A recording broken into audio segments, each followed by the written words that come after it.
이재명 후보의 열창, 윤석열 후보의 어퍼컷. 이재명 후보는 윤석열 후보를 향해서 술이나 먹는 사람이다 라고 비판했고, 윤석열 후보는 이재명 후보 등을 향해서 북한 김정은 비위나 맞춘 사람들이다 라고 목소리를 높였습니다. 들어보시죠. 충주 시민 여러분, 충주의 사위, 충청의 사위 이서방, 이재명 인사드립니다.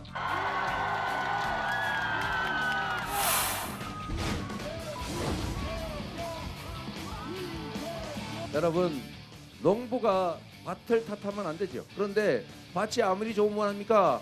농사 지을지도 모르고 게을르고 무책임해가지고 맨날 술이나 먹고 놀고 있으면 그 농사가 되겠습니까, 여러분?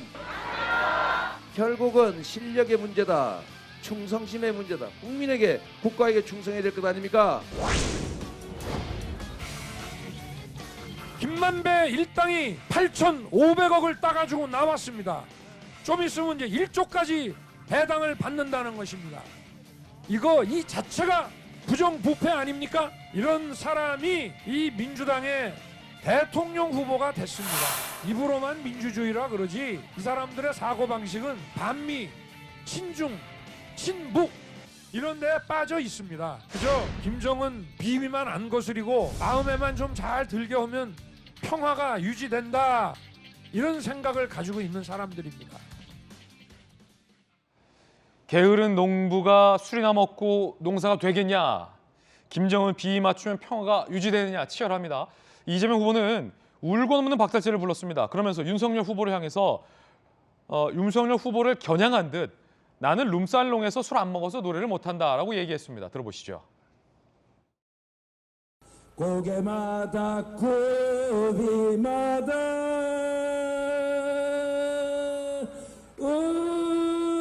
울어서 소리쳤어 이 가슴이 터지도록. 제가 이제 룸사롱에서는 술을 잘 안 먹기 때문에 노래는 잘 못합니다. 자, 묘하게 여당의 진성준 의원은 윤석열 후보자를 향해서 검사들이 룸살롱 가서 술 먹고, 이재명 후보의 발언과 비슷하죠. 노래 부르다 점수 잘 나오면 어퍼컷을 한다라고 주장했습니다. 진성준 의원입니다. 윤석열 후보가 어디에 가서 무슨 어퍼컷이다냐 이것을 7번을 했다고 그러던데 검사들이 룸사롱에 가서 술을 먹고 노래를 부르다가 점수가 잘 나오면 어퍼컷을 한답니다. 술꾼 후보 어디로 보내야 됩니까? 그러니까 이재명 후보도 룸살롱 얘기했고 술 먹는 얘기했고, 진성준 의원은 검사들이 술 먹고 룸살롱에서 어퍼컷 한다라는 주장까지 한 겁니다. 자, 야당의 조수진 의원은 이에 대해서 이렇게 반박했습니다. 히딩크 전 감독은 이라고 말이죠. 나경원 전 원내대표가 이렇게 얘기했어요. 영부인 검증 외치던 김혜경이 사라졌다라고 말이죠. 이 이야기도 들어보시죠. 김혜경 여사 그동안 그렇게 영부인 될 사람들 자질 검증해야 된다 그러시고 갑자기 이제 사라지셨어요. 경기도 법인카드부터 시작해서 지금 뭐 스시 10인분, 샌드위치 30인분에 알겠습니다. 뭐 그 비밀이 옆집이라 그러고 해서 조용히 지금 눈에 안 띄게 여러 가지 활동을 하신다 그러는데요. 사실 뭐 국민들이 지금 관심 있는 것은 김혜경 여사와 관련된 거 아닐까. 자, 지금 여야 공세 들어봤는데 박정환 실장님, 일단은 진성준 의원도 그렇고 이재명 후보도 그렇고 윤석열 후보자가 룸살롱에서 술 먹고 어퍼컷을 했다라는 취지의 발언들인 것 같아요. 일단은 뭐 진성준 의원 얘기하는 것은 전혀 근거가 없는, 뭐 검사들이 뭐 노래방 가서 어퍼컷 한다 이런 거는 근거 없는 얘기를 하는 거고요. 이재명 후보도 술이나 먹고 뭐 게으른 농부, 이게 사실은 얼마 전에 이재명 후보가 네거티브 안 한다고 선언하고 난 다음에 2시간 만에 했던 얘기예요. 그걸 또 똑같이 지금 하고 있어요. 이렇게 저는 그래도 상대 후보인데 이 선거 중에 이렇게 인격 모독적인 얘기를 막 이렇게 천연덕스럽게 할 수 있고, 어제도 저희 봤습니다만 무슨 겁대 뭐 이런 얘기 막 하는 게 이 전체 뭐 토론회도 그렇고 지금 유세 과정도 그렇고 모두 선거 과정 중에 국민들이 쳐다보고 있는 검증 과정이거든요. 저는 그거를 보면서 결국에는 우리 표심을 정하지 못했거나 혹은 누구를 지지하고 있는 국민들이 결국에는 판단하시리라고 생각을 합니다. 이 후보가 어떤 자질을 가졌고 이 후보의 이 근본적인 속성이 어떻게 되는지를 좀 보고 계시면서 판단하시리라 생각을 하는 게 하나 있고요. 두 번째는 뭐 가끔 말씀드리지만은 거울 효과라는 거 있어요. 저는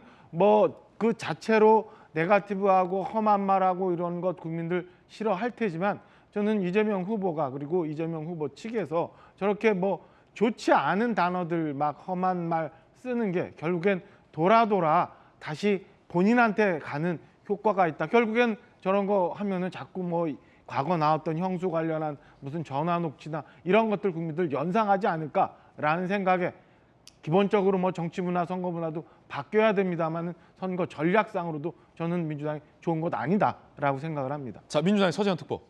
저도 이제 그 검사분들이 어퍼컷 하는지 궁금해가지고 예. 근데 주변에 검사분이 한 분도 없어서 예. 확인을 못해서 인터넷 기사를 검색해도 저런 건 없더라고요. 그래서 대다수 검사는 열심히 일하시는 것이고 저기서 이제 문제 제기나 어떤 위트 있는 어떤 유머를 섞어서 좀 상대를 이제 공격하는 것은 검사 전체를 일반화하는 것이 아니라 윤석열 대통령 후보가 되는 분이 후보 간에 보면 이제 매번 술자리를 가진 사진이 유독 많았다. 그래서 이 부분이 대통령 자리가 위기의 이 시대에 그런 태도 문제를 좀 공격한 것 같고 저는 국민의힘당 특히 윤석열 후보가 좀 이제 급하시잖아요. 지지율이 저되고 여러 가지 후보 부인의 리스크가 더 커지다 보니 그 공격할 수는 있다고 봐요. 근데 이제 현실 상황에서 안 맞는 상황, 그냥 뭐 파시스트, 공산주의, 북한 이런 여태 구태를 넘어서 색깔론을 한다는 건 저는 좀 바뀌어야 된다는 것이고 그리고 사실관계에 맞춰서 공격해야 된다. 그래서 계속 말씀드린 게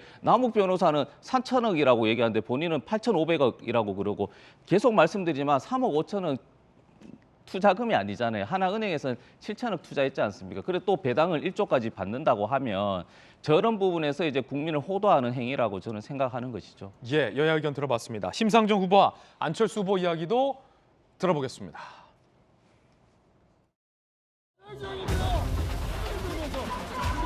하지만은 이 구로동에 우리 노동자들의 현실은 크게 바뀌지 않았습니다.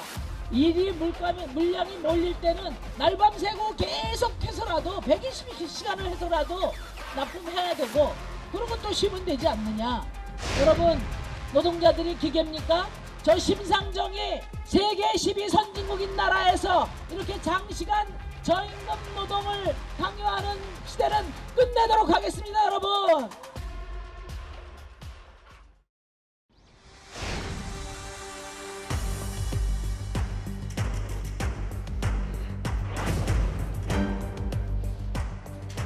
현재 우리나라가 너무나도 많은 분열이 되어 있지 않습니까? 그래서 저는 안창호 선생님의 그 정신을 이어받아서 국민 통합에 나서겠다는 그 각오를 다지러 이곳을 찾아뵀습니다. 그 시대 정신을 일찍부터 말씀하신 분이 바로 도산 안창호 선생님이십니다.